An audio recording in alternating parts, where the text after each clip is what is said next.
Isack Hadjar has broken the Red Bull second seat curse as the Belgian Grand Prix got over, and it was a decent race, as it had some overtakes, a bit of chaos in the start. But the big question is, have Red Bull finally found their second driver? So in the first lap of the race, chaos unfolded as Hamilton and Russell made contact, which made Russell spin out of the track and forced him to retire the car. I mean, it's just sad that one of the Mercedes drivers are getting 0 points in many races, because if they're not careful, Ferrari are gonna catch them up in the Constructors' Championship, as reliability seemed to be Mercedes' real problem at the moment. Now, due to Russell retiring, it caused a yellow flag, and also Hamilton got a 5-second penalty. Now, I'm gonna be honest with y'all, I don't really think he deserved that, because it was his corner, and I don't even think he was trying to block Russell. But it is what it is, and because of that he had to serve the penalty, and was dropped to P6, but he still had good pace and overtook Piastri to claim that P4 spot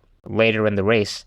I personally think this is a fabulous result for Ferrari, because this was a Grand Prix where almost everyone expected them to struggle. By seeing the qualifying, I thought they would get P6 and P7. They managed to get some good points, and if it wasn't for that penalty, I think Lewis might have been on the podium too. And then on lap 21, a virtual safety car came out, which made Ferrari pit both their drivers, in which Charles Leclerc got out in P2 ahead of Antonelli at that moment, and both of them just overtook Lando Norris like it was nothing. And I want to take a quick note to say that I think McLaren messed up their strategy, because they should have just pitted when the VSC came out, but they didn't. And also shout out to Colapinto doing that crazy 2 overtakes. That for me was the best part of the race. And after a few laps, the inevitable thing happened, where Kimi Antonelli overtook Charles Leclerc and eventually went on to win the Grand Prix.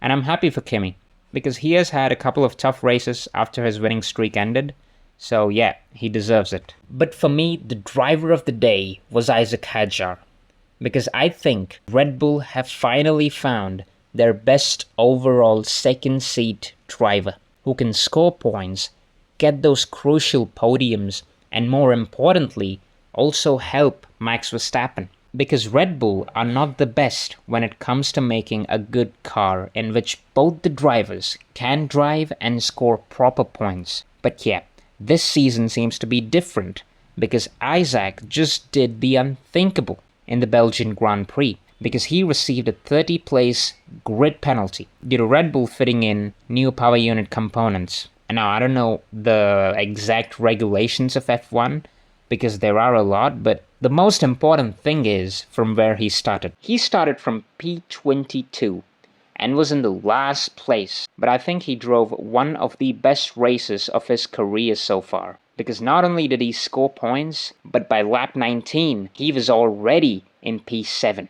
and that is too good. Yes, I do agree that he got those safety cars, which helped him get a cheap pit stop, but still, starting from the last place and getting to P7 by the end of lap 19, with 25 laps remaining, was just cool to see, and he finished the race in P6. And it's not that he has been that good this season, but the thing is, he has been scoring points whenever the team has needed him the most. For example, in Monaco, when Max retired, he was the one who got the podium, although it was given to Gasly later.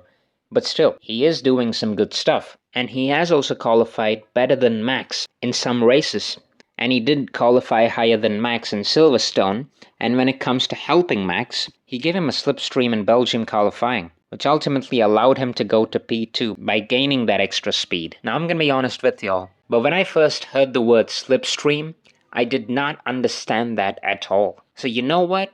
I'm gonna explain it to you guys. So think of slipstream as a king and a soldier. So what happens is a soldier usually protects the king by defeating all the enemies in the front. So in the car world, Isack is doing the same thing. He is pushing the air resistance that a usual car faces, usually when it's going in the straight lines. So Isack is sort of clearing the air for Max, which allows him to gain that extra 5 to 10 km/h speed due to less air resistance.